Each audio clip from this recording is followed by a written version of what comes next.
Dans les vastes étendues de sable du désert du Sahara, se trouvait un royaume oublié, dissimulé derrière des dunes mouvantes et des tempêtes de sable incessantes.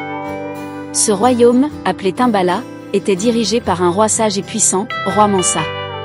Le peuple de Timbala vivait en paix, prospérant malgré l'aridité du désert, grâce à un ancien secret transmis de génération en génération, une oasis mystique, cachée dans le cœur du désert, dont l'eau avait des pouvoirs miraculeux. Le roi Mansa avait un fils unique, le prince Cassim, réputé pour sa beauté incomparable et son courage inébranlable. Cassim était aimé de son peuple non seulement pour son apparence, mais pour son cœur noble.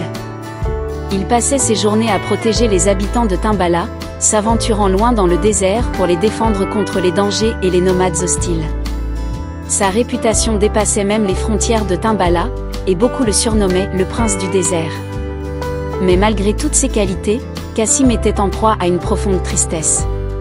Il se sentait lié par les attentes et les devoirs royaux, rêvant d'une vie plus libre. Ses pensées étaient constamment tournées vers une mystérieuse jeune femme qu'il voyait en rêve chaque nuit. Dans ses songes, elle lui apparaissait au bord de l'oasis cachée, vêtue de robes aux couleurs du crépuscule, ses longs cheveux ondulants au vent, et ses yeux brillants comme 2 étoiles. Cassim ignorait qui elle était, mais il savait, dans son cœur, quelle était la clé de sa destinée. Un jour, alors que Cassim explorait une région inconnue du désert, il aperçut une silhouette lointaine au sommet d'une dune. Il s'approcha, le cœur battant, et découvrit une femme identique à celle de ses rêves. Elle se tenait là, comme si elle l'attendait depuis des siècles.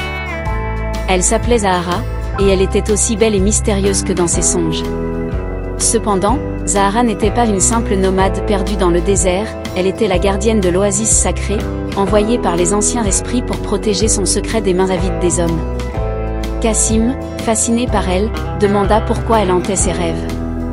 Zahara lui révéla que leur rencontre avait été prédestinée, que les esprits du désert l'avaient choisie pour être la protectrice de l'oasis et que, pour accomplir son destin, Cassim devait accomplir une quête à ses côtés. Il devait retrouver un ancien artefact perdu dans les sables du désert, le cœur de sable, une gemme qui, selon la légende, possédait le pouvoir de purifier l'âme et de restaurer la paix dans le royaume. Ainsi commença leur périple à travers les terres arides et hostiles du désert. Chaque nuit, ils se réfugiaient sous les étoiles, partageant des histoires, des rires et des moments de tendresse. Cassim était captivé par la force et la sagesse de Zahara, tandis qu'elle se laissait peu à peu toucher par son cœur pur et son dévouement. Ensemble, ils affrontèrent des tempêtes de sable violentes, des bêtes sauvages, et des mirages trompeurs, ne s'appuyant que sur leur amour naissant pour surmonter chaque épreuve. Au cours de leur voyage, ils découvrirent que le cœur de sable n'était pas seulement un artefact légendaire, mais une métaphore pour l'amour véritable, celui qui lie 2 âmes destinées à se rencontrer. Leur quête les conduisit finalement à une ancienne cité ensevelie sous les dunes, où le cœur de sable était caché dans un temple oublié. Là, ils furent confrontés à une dernière épreuve. Pour obtenir la gemme, Cassim devait prouver que son amour pour Zahara était pur et désintéressé. Les esprits du désert mirent à l'épreuve ses sentiments en créant une illusion dans laquelle Zahara était en danger.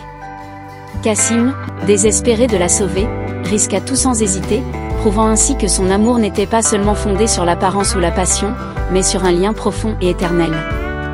En réussissant cette ultime épreuve, Cassim et Zahara purent enfin obtenir le cœur de sable. Mais au moment où il le toucha, la gemme se dissout dans leurs mains, se transformant en une pluie de lumière dorée qui enveloppa tout le désert. Leurs cœurs, à jamais liés, devinrent la véritable source de pouvoir de l'oasis, maintenant protégés par leur amour. De retour à Timbala, Cassim ramena la paix et la prospérité à son peuple, grâce à la sagesse acquise durant son périple. Lui et Zahara régnèrent ensemble, non pas comme des souverains traditionnels, mais comme des protecteurs du désert et de ses secrets, guidant leur peuple avec amour et humilité. Leur amour fut chanté dans tout le royaume, comme celui qui avait uni le désert et l'oasis, 2 éléments opposés mais complémentaires, tout comme leurs âmes. Leurs noms devinrent légendaires, et chaque fois qu'un vent chaud soufflait à travers le désert, les anciens disaient que c'était le souffle de Cassim et Zahara, guidant ceux qui cherchent le véritable amour.